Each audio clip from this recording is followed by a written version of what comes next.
میں اپنے ذہن کے دروازے کھلے رکھتا ہوں، میں دل کے دروازے بھی کھلے رکھتا ہوں.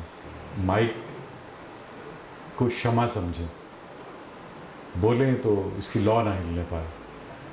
تو میں یہ اتنی مرتبہ میں بات دہرا چکا ہوں کہ بہت سے کانوں تک، بہت سے دلوں تک یہ پہنچ چکی ہوگی.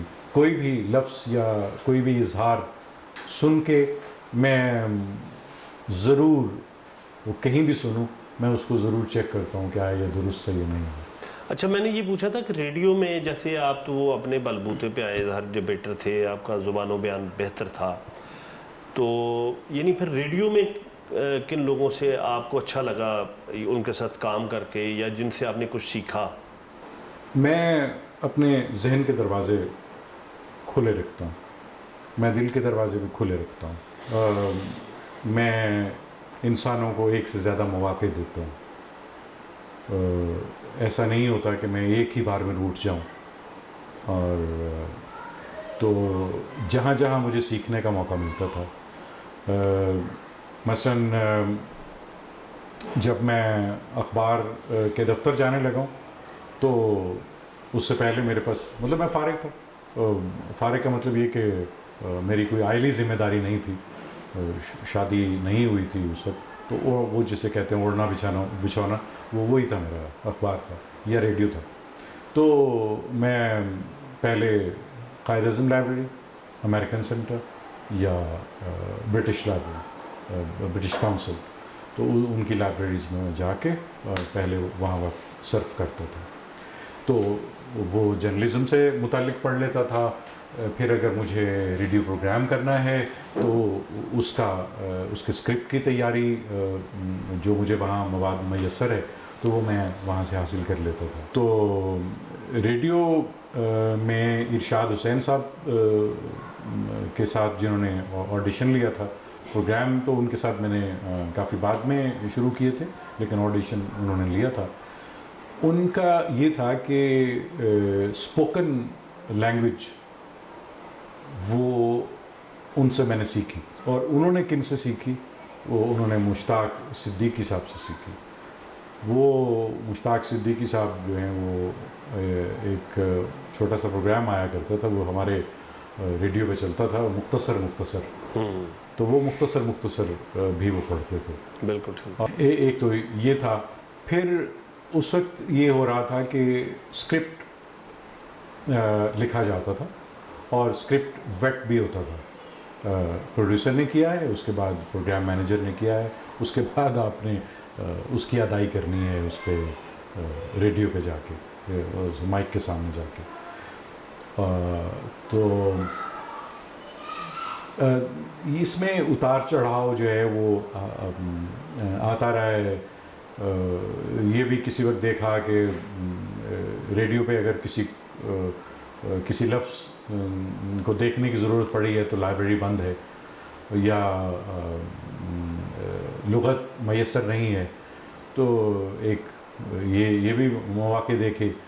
پھر ایسے دوست بھی ملے وہاں پہ جن میں ظاہر ہے کہ آپ کے ساتھ ایک طویل رفاقت ہے، جی جی، جس کی ابتدا شاید یادوں کے سائے پروگرام سے ہوئی. تو اس طرح بہت سے ایسے دوست ہیں کہ جن سے صرف شاید میرے پروگرام کا کوئی حوالہ نہ ہو، لیکن ذاتی طور پہ ایک ان کے ساتھ میں اچھا اصل میں نا تعلق جو ہے. بار بار یہ سوال کر رہا تھا، میں اصل میں وہ واقعہ پوچھنا چاہ رہا تھا سہیل اصغر والا. سہیل اصغر، میں جناب وہ 1988 کو جب ابتدا ہوئی ہے، پہلا پروگرام شام کا وقت ہے اور میں مائک کے سامنے بیٹھا ہوں، تو دروازہ کھول کے آئے ہیں سہیل اصغر. وہ خوشگوار ایک ان کی طبیعت ہوتی تھی. وہ آئے، انہوں نے کہا کہ آپ کا پتہ چلا ہے کہ آپ پہلا پروگرام کر رہے ہیں، تو میں نے سوچا کہ ایک بات جو ہم نے سیکھی تھی وہ آپ کو بھی بتا دوں. میں نے کہا جی بسم اللہ. انہوں نے کہا بیٹا یہ مائک کو شمع سمجھیں، بولیں تو اس کی لو نہ ہلنے پائے. تو میں یہ اتنی مرتبہ میں بات دہرا چکا ہوں کہ بہت سے کانوں تک، بہت سے دلوں تک یہ پہنچ چکی ہوگی کہ ایک تو سب کو علم ہے کہ جب آپ ریڈیو میں بات کرتے ہیں، مائک کے سامنے بات کرتے ہیں، تو آپ کی سانس کی آواز نہیں آنی چاہیے اس میں، کیونکہ مائک سینسٹیو ہوتا ہے تو وہ آواز زیادہ کیچ کرتا ہے اور وہ بہت بری لگتی ہے جب کچھ سن رہا ہوتا ہے. تو کئی دفعہ یوں لگتا ہے پتہ نہیں یہ کیا عمل ہو رہا ہے کہ سانس کی اتنی آواز ہے. تو یا اسی طرح کاغذ کی آواز بھی بہت بری لگ رہی ہوتی ہے اس میں، مائک میں. دوسرے اس کا ایک تقدس، مائک کا ایک تقدس کہ آپ نے جو الفاظ ادا کرنے ہیں ان کی ذمہ داری کیا ہے، وہ کس ذمہ داری سے آپ کو ادا کرنا ہے وہ الفاظ، اور آپ ہی کی بات جو ہے وہ کیا اصلاح کر سکتی ہے، کیا بگاڑ پیدا کر سکتی ہے معاشرے میں، کسی گھر میں، کسی دو افراد کے تعلق میں یا ایک سے زیادہ افراد کے تعلق میں کیا اس کا تاثر جا سکتا ہے. تو یہ ایک سیکھا تھا میں نے.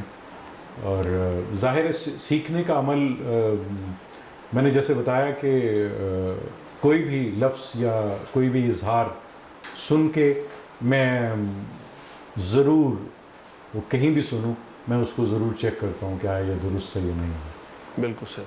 اچھا، جو اخبارات میں جو آپ نے مختلف سٹوریز کو آپ ایڈٹ کرتے رہے، کوئی یعنی کون کون سے ایسے لوگ جو بعد میں بڑے نام بنے جن کی سٹوریز آپ ایڈٹ کرتے رہے؟ یہ سوال میرا خیال ہے آپ رہنے دیں. میں دیکھیے اب یہ معاملہ ہو چکا تقریباً 35واں برس ہے، تو اچھا نہیں لگتا کہ میں کوئی خود نمائی کی کوشش کروں یا میں کسی کا مرتبہ کم کرنے کی کوشش کروں. لیکن اس وقت جو بڑے بڑے نام ہیں وہ ان سب کا لکھا الحمدللہ ان ہاتھوں سے گزرا ہے. بالکل صحیح. تو وقار صاحب 35 سال تقریباً ہو گئے آپ کو جرنلزم میں. جی. تو یہ ذرا بتائیے گا کہ ظاہر ہے ایک جب آپ براڈ کاسٹنگ میں ہوتے ہیں تو آپ شاعری بھی پڑھتے ہیں، تو کچھ بڑے جو ادبی لوگ ہیں ان سے ملنے کا بھی اتفاق ہوا؟ جی ہاں، جہاں پہ صحافت کے بڑے بڑے ناموں کا سے ملنے کا اتفاق ہوا، جو شاید کسی ایک کی نظر میں بڑے ہوں، دوسرے کی نظر میں بڑے نہ ہوں، تو لیکن مجھے ادبی مقام رکھنے والے اور پھر یہ صوتی دنیا جو ہے، یہ ریڈیو کی دنیا، اس میں جو بڑے بڑے نام تھے وہ کیا کیا نام میں گنواؤں، یاسمین، طاہر، سلیم الرحمن، غازی منگیری، شاید میں کئی نام بھول رہا ہوں اور کئی نام نہ لے سکوں، لیکن یہ کہ ایسے بڑے بڑے نام تھے جو جن کے ساتھ اچھا وہ کیا واقعہ تھا جب ری ایڈیشن ہوا اور اس میں مارکنگ ہوئی اور کس کے برابر آپ کے نمبر آئے؟